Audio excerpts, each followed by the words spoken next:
35-7, NFA with a very impressive win tonight here at East Lyme.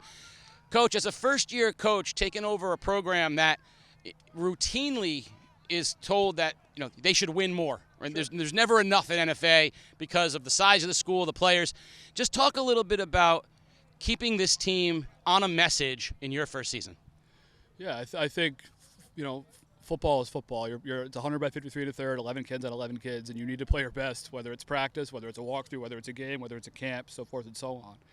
We had a tough schedule early on, and that definitely kept us a little grounded, playing against some of the teams we played against. Dug ourselves a little bit of a hole, so we're in the playoffs right now.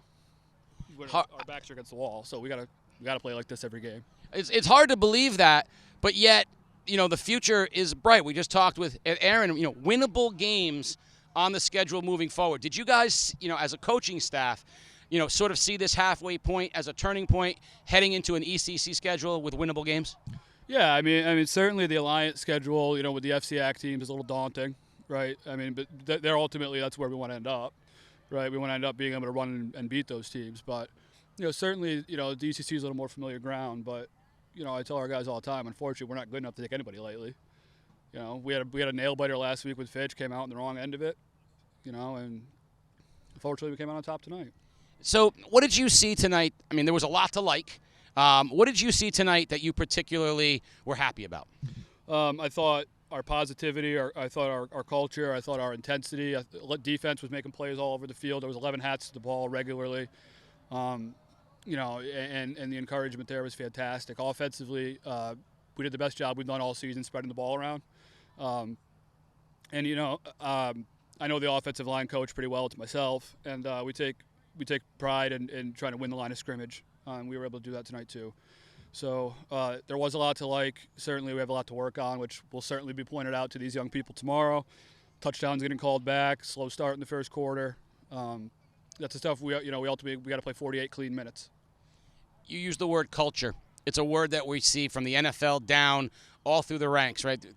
How do you get a culture change, or how do you establish your culture? What do you want your tenure at NFA? What do you want your teams to be known for? Every team that we're associated with needs to be a team that nobody wants to play. Whether you win or don't win, you're never beaten. The other team gets out of the game and says, okay, thank God that's over. A team that does things the right way, a team that sticks together, a team that cultivates lifelong bonds. And the thing is, and like I talked about in the future, the teams that do those things are the teams that win. I never would have wanted, I never got into football to not win, right? But, if you do it the right way, you're going to have great outcomes, great relationships with young people, you're going to win. And NFA deserves a winner. That's our goal. Well, tonight I think was as good an all-round effort as I've seen from you guys. It really looked like steps in the right direction on both sides of the ball. Sure. But the thing you said that I think stood out to us was the enthusiasm and the camaraderie of this group tonight. They really seemed to play cohesively, encouraging each other. And that really kind of has to feel like, the upside, the sky's the limit moving forward. Yeah, if we had that attitude, for sure. That attitude will carry us. Again, win or lose, or win or not win, you're never beaten, right? You're never a loser. You're never out of a game when you have that attitude. You're never, the program's never in disarray when you have that attitude. And ultimately, we do a lot of work on that and sticking together and not self-destructing. And is it perfect? No, but I think, we won a heartbreaker against Ward, and we lost a heartbreaker against Fitch. So I think that kind of taught our guys a lot that, you're not going to get every one, but if you stay in the game, those are the things that happen. And, we call it blame, complain, defend, right? If you point fingers and this, right, that's how games got out of hand. Well, tonight it got out of hand, but on the right side of the things for NFA, 35-7 over East Lyme here at East Lyme. Coach, congratulations on the win. Appreciate you guys. Wildcats heading in the right direction.